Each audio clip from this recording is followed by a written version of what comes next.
boliviana el alza salarial. La Central Obrera Boliviana no quiere la participación del sector empresarial en esta negociación, no quiere que sea tripartita.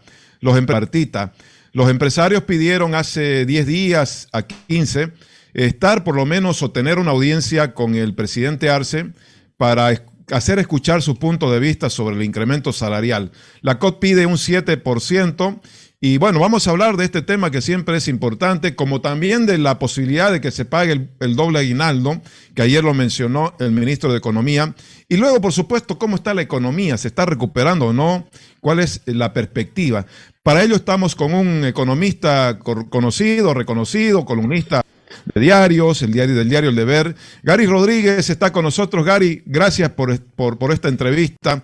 Bueno, 7% de alza salarial es lo que se negocia. ¿Cómo lo estás viendo como economista? ¿Es posible o no es posible? Muy buenas tardes, Tufi, por tu intermedio. Un gran saludo a toda la audiencia. En realidad no estamos hablando del 7%. El 7% es al básico, el 10% al salario mínimo. Y claramente lo han dicho ya ni siquiera los grandes empresarios, lo han dicho los micros, los pequeños, los medianos empresarios, que esta situación definitivamente no es atendible. Este pliego se pasó de absurdo considerando los antecedentes que tenemos desde el año 2019, la situación actual y futura, porque tenemos un conflicto bélico de por medio. No hemos terminado de recuperar los niveles de economía que teníamos en el año 2019. Muchas empresas continúan golpeadas. Hay sectores que definitivamente no recuperan, el turismo, por ejemplo, y se manda la dirigencia de la COP un pedido que está jalado de los pelos, por decirlo menos. ¿Qué consecuencias podría tener, Gary, si es que se aprueba el 7% o el 5%, porque finalmente es negociación en el básico, y por decir el 10% en el mínimo? Bueno, el problema es de que se da un efecto en cascada, ¿no? Y probablemente algunas personas que estén viendo ahorita no dimensionen la magnitud del problema. Eso afecta a la jubilación, afecta a los aportes patronales, afecta a los beneficios sociales y afecta a una masa pequeña, vamos a decir, de todo ese aparataje comercial, de servicios y productivo que en muchos casos compite en condiciones de deslealtad, contrabando, economía informal, contra ese número, reitero, reducido de empresas que tienen que cumplir con la ley y que por ello, lamentablemente, pueden ver complicado su manejo económico y financiero. Tufi, el año 2020, es bueno recordar esto, el año 2020 nosotros tuvimos la peor crisis económica en 67 años. Ni siquiera durante la UDP tuvimos una caída del Producto Interno Bruto tan dura como la del año 2020. El retroceso fue del 8,7%. Estos son datos oficiales. Esta fue la caída de 8,7% en el 2020. Este es el periodo de la UDP. En el peor caso cayó 4%. Y solamente en el año 1953 tuvimos una mayor caída, 9,5%. Entonces no es posible no soslayar esta situación tan preocupante, pero además una dinámica de desaceleración de la economía. Durante el auge, en el año 2013, la economía llegó a crecer 6,8% y de ahí cada año empezó a bajar 5,5, 4,9, 4,3, 4,2 por 2 veces y el año 2019 2,2. Cuando decimos de que en el año 2021 la economía creció 6,1%, este es un dato que lo entregó el gobierno anteayer, esta comparación se está dando contra esta caída.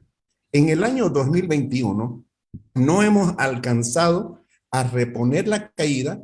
Estamos todavía 3 puntos porcentuales por debajo de lo que era el tamaño de la economía boliviana en el año 2019. Si tenemos que compararnos con algo, con esta recuperación del 6,1%, la economía en términos absolutos, en términos de quantum, es igual a la del año 2018. ¿Y qué ha pasado en este tiempo? Miles de empresas han cerrado, Miles de empresas se han debilitado, mucha gente ha fallecido, se ha complicado la situación económico-financiera de las empresas en general, principalmente en el sector formal, legal, que son las que tienen que acometer con esta obligatoriedad. Y por supuesto, si en Gary, estas ni se da... siquiera, ni siquiera un 2%, un 3% podría ser viable en función del momento económico. Mira, lo que viene para adelante es realmente un gran desafío con esto que está pasando entre Rusia y Ucrania. Hay que decirlo así, por eso tu fillo decía, es bueno contextualizar, ¿ves? De dónde estamos viniendo, dónde estamos y hacia dónde vamos.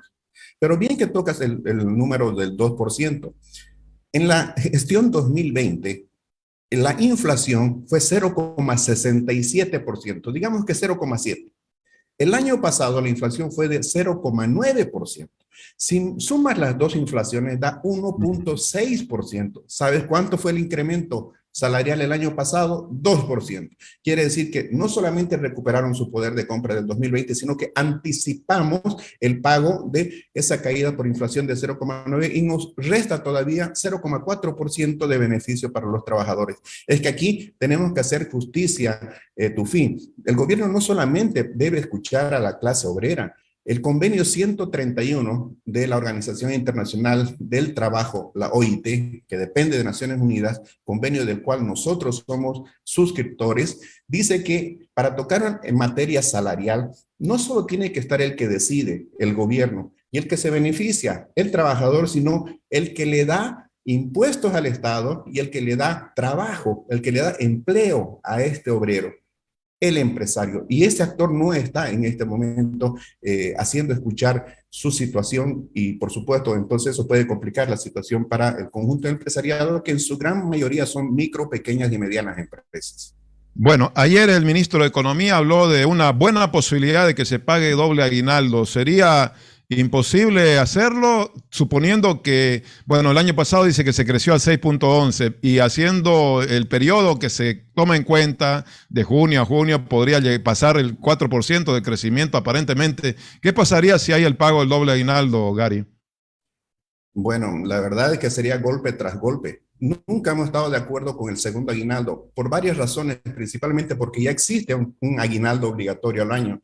Existe el pago de la prima cuando la empresa tiene una utilidad. ¿Por qué tenemos que solamente hablar del esfuerzo por Bolivia como si solamente el trabajador se esforzara? Tufí, cuando un trabajador va cada día a su oficina o a la fábrica, se tiene que preocupar de su familia. Un empresario que ha empeñado su casa, que empeña su salud, que ha adquirido un crédito, que está poniendo en riesgo todo absolutamente, cuando va a su oficina, cuando va a su fábrica, cuando va a su industria, o va a su negocio de comercio, etcétera, tiene que preocuparse de muchas familias. ¿Ah? Entonces, ¿por qué el esfuerzo por Bolivia solamente tendría que beneficiar al trabajador cuando se crece por encima del 4,5% en el periodo interanual julio, para el caso del año pasado a junio de ahora, pero comparado contra qué? Contra uno de los momentos más terribles de la historia, que reitero, no hubo otro momento tan malo, sino hace 67 años. Entonces la respuesta es una complicación adicional.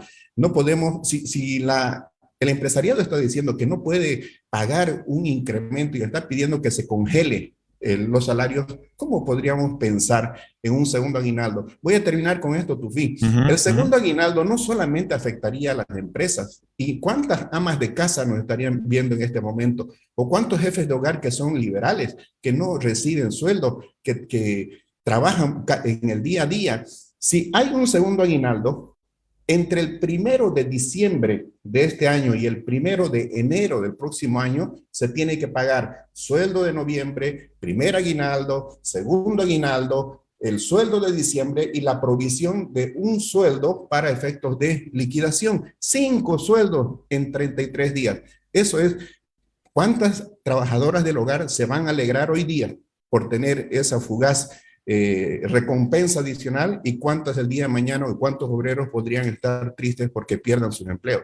En economía no hay buenos deseos, Tufí. No estamos ahora en el mejor momento. Reitero, con este crecimiento del 6,1% el año pasado, todavía la economía es más chiquita en 3 puntos porcentuales que la que teníamos en el 2019. Una última pregunta, Gary, ya hablando de la economía en recuperación, el gobierno habla de la posibilidad de un 5,1% de crecimiento del Producto Interno Bruto hasta el año hasta fin de año. ¿Cómo estás viendo esas expectativas? ¿Realmente se puede dar? ¿Estamos en un momento ya de recuperación? Mira, hay pues toda una discusión ahora si hay crecimiento o si hay recuperación.